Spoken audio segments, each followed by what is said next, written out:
اعوذ باللہ من الشیطان الرجیم بسم اللہ الرحمن الرحیم السلام علیکم ورحمۃ اللہ وبرکاتہ۔ میں عمران افریدی، شہید ہیڈ کانسٹیبل نبی گل افریدی کا بیٹا، آج سے 4 سال پہلے میرے والد اور خواجہ شمس الاسلام کے درمیان دوستی تھی۔ دوستی 35 لاکھ روپے کا ان کے درمیان تنازع ہوا۔ اس 35 لاکھ کے لیے شمس الاسلام نے میرے ابو کو 3 مہینے اغوا کر کے رکھا، شدید تشدد کیا، نفسیاتی مریض کیا اور معذور کر دیا، جھوٹے کیس SIU تھانے میں بند کروا دیا، 20 دن جیل میں رہا، جیل سے ضمانت پہ رہا ہو گیا، 1 سال شدید ذہنی اذیت میں رہے۔ اس کے بعد رمضان کا مہینہ تھا،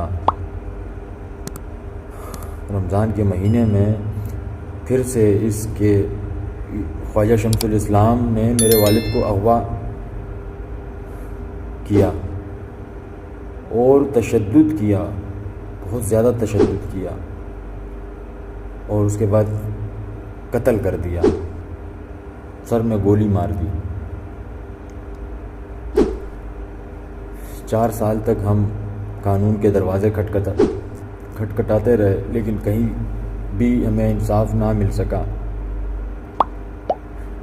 کیونکہ شمس الاسلام ایک طاقتور وکیل بھی تھا، آدمی بھی تھا۔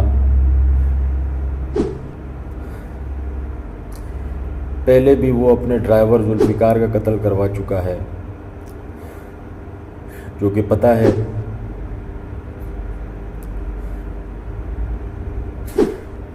اس کے بعد 14/11/2024 کو میرا شمس الاسلام سے جھگڑا ہو گیا۔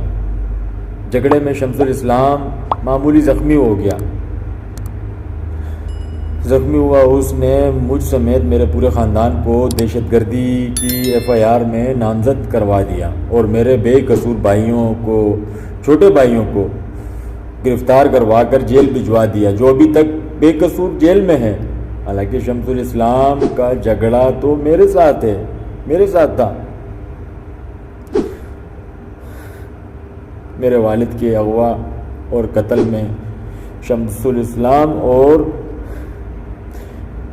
اور مولوی عباد الرحمان کو نامزد کروایا، لیکن ان دونوں کے خلاف کوئی قانونی کارروائی عمل میں نہیں لائی اور نہ ہی کوئی ایجنسی حرکت میں آئی، جبکہ میرے والد ہیڈ کانسٹیبل تھے۔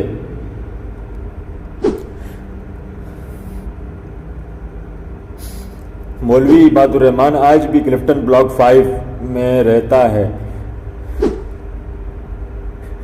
میری اپیل ہے، اگر ایجنسیاں ذوالفقار ڈرائیور جو کہ اور ہیڈ کانسٹیبل نبی گل افریدی اور کاشف علی بلوچ کالونی کا بلڈر، ان تینوں قتل کے معاملے اگر حل کرنا چاہتی ہے تو مولوی عباد الرحمان اور ناصر نامی شخص کو حراست میں لے لے۔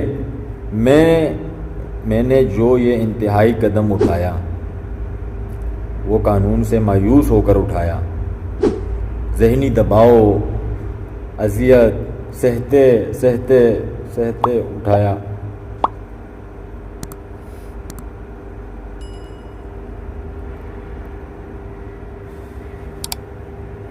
میری شمس الاسلام سے دشمنی تھی اور میں نے ہی اسے قتل کیا۔ اس سے میری فیملی، دوستوں، رشتہ داروں کا کوئی لینا دینا نہیں ہے۔ میں ایک پرامن پاکستانی شہری تھا۔ آج مجھے قانون سے ناانصافی کی وجہ نے مجرم بنا دیا، جس کا مجھے بہت دکھ ہے۔